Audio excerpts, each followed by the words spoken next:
দেখছিলাম যে পাক সার্কাস থেকে শুধু পিজন ভ্যান দাঁড়িয়ে আছে। এই গোটা কয়েক লোককে গ্রেফতার করার জন্য মাননীয় মুখ্যমন্ত্রী, পুলিশ মন্ত্রীর পিজন ভ্যান দাঁড়িয়ে আছে। পিজন ভ্যান দেখিয়ে ভয় দেখানো যাবে না আইএসএফ কে।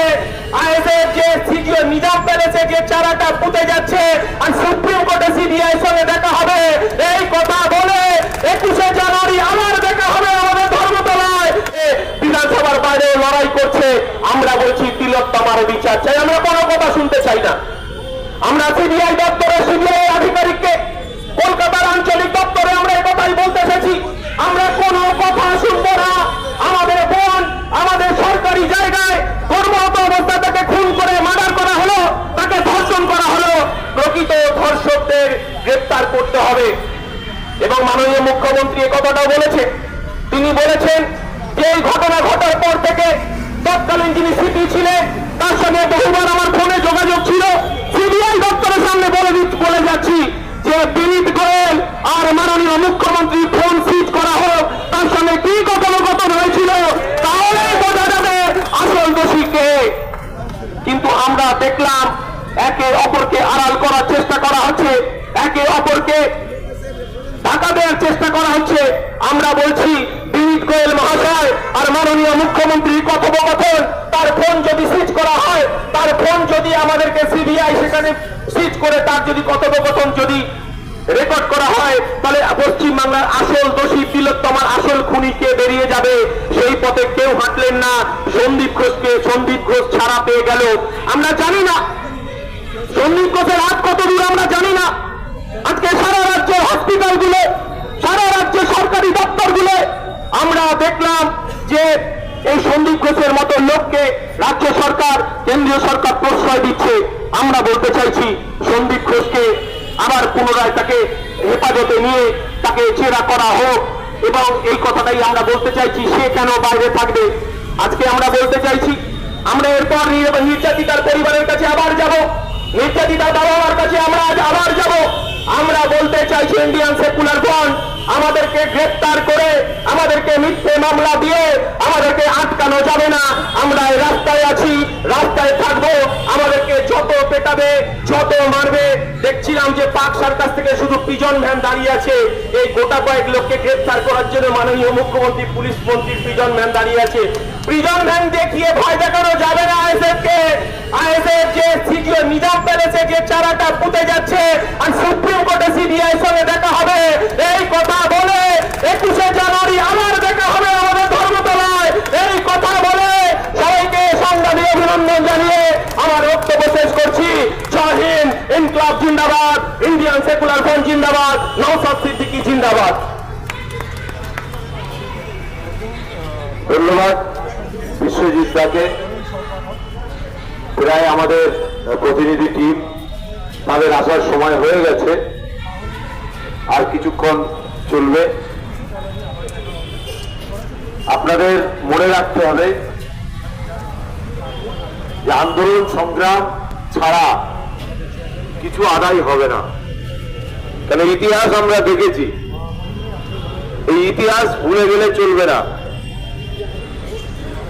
আজকের যদি প্রয়োজন পড়ে নওশাদ সিদ্দিকী ভাইয়ের নেতৃত্বে এখানে যদি বলে যে অনির্দিষ্ট কালের জন্য সিবিআই দপ্তরের সামনে ধর্ণা দিতে হবে, আর রাজি আছি তো? কি রাজি আছেন?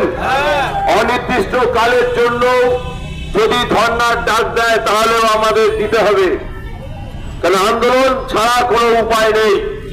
কারণ এই রাজ্যের যে পরিস্থিতি, শিক্ষা থেকে শুরু করে, স্বাস্থ্য থেকে শুরু করে প্রত্যেকটা বিষয়, আজকের আমার বাড়ির যুবকগুলো তারাও ঠিকমতো কর্মসংস্থানে যুক্ত হতে পারছেন না।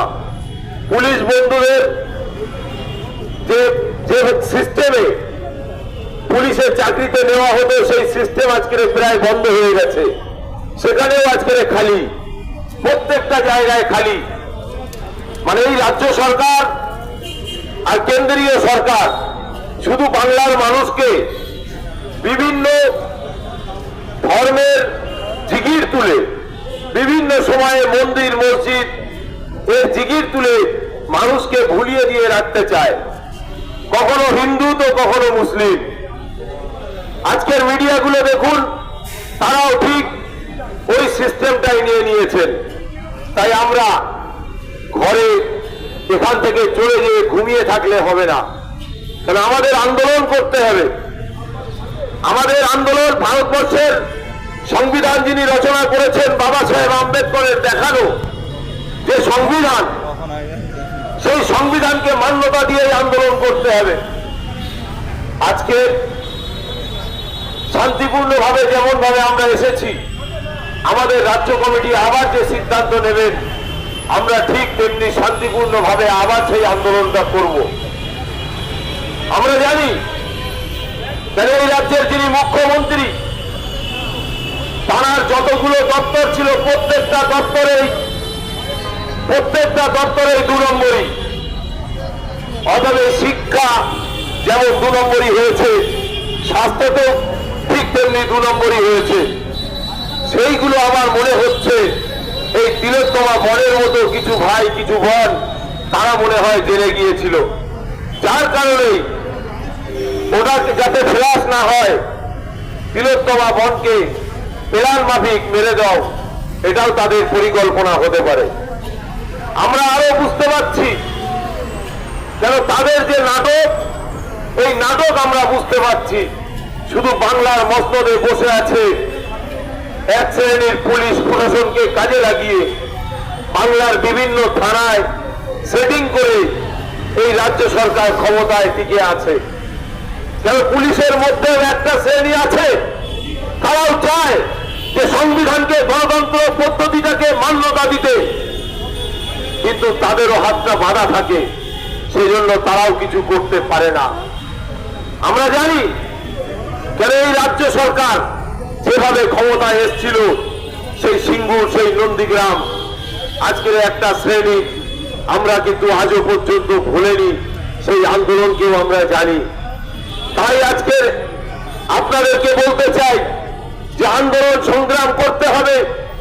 যদি আন্দোলন সংগ্রাম আমরা সঠিকভাবে না করি, তাহলে আপনার ভাই, আপনার বোন, আপনার গ্রামের যে গরিব খেটে খাওয়া মানুষ, যে শ্রমজীবী মানুষ, তার যে অধিকার, সেই অধিকার কিন্তু তারা ফেরত পাবে না। আজকে বিধানসভার মধ্যে যাদেরকে আমরা পাঠিয়েছি তারা প্রত্যেকে মেরুদণ্ডহীন। কেন তাদের বিধানসভার মধ্যে কথা বলার ক্ষমতা থাকে না, তাদের সাহস থাকে না। কেউ যদি ব্যতিক্রম বলে ফেলে তাহলে তার সিকিউরিটি তুলে নেওয়া হয়, কেউ যদি ব্যতিক্রম বলে ফেলে তার গাড়ির তেলটা আর বন্ধ হয়ে যায়। এটাই হচ্ছে আমাদের রাজ্য সরকার। বলার মতো একজনাই আছে, তার নাম নওশাদ সিদ্দিকী। অকাপ সম্পত্তি নিয়ে আন্দোলন করবেন কে? তার নাম নওশাদ সিদ্দিকী। জল জমি জঙ্গলের অধিকার আদিবাসীদের নিয়ে আন্দোলন করবেন কে? তার নাম নওশাদ সিদ্দিকী। পুলিশের দপ্তরে লোক নিয়োগের বিষয় নিয়ে আন্দোলন করবেন কে? তার নাম নওশাদ সিদ্দিকী। মাদ্রাসায় শিক্ষক নিয়ে আন্দোলন করবেন কে? তার নাম নওশাদ সিদ্দিকী। স্কুলে শিক্ষক নিয়োগের নিয়ে আন্দোলন করবেন কে? তার নাম নওশাদ সিদ্দিকী। প্রতিটা বিষয় নওশাদ সিদ্দিকী। কেন নওশাদ সিদ্দিকীর পিছনে টিউনিং করার মতো কেউ নেই, শুধু সংবিধানকে দেখে, ফলো করে, আর বিধানসভার মধ্যে যেগুলো তোলা যায় গেছে, যেগুলো তোলা যায় সেগুলোকে তোলার চেষ্টা করেন এইরকম একটা বিধায়ক। তাই বাংলার মানুষকে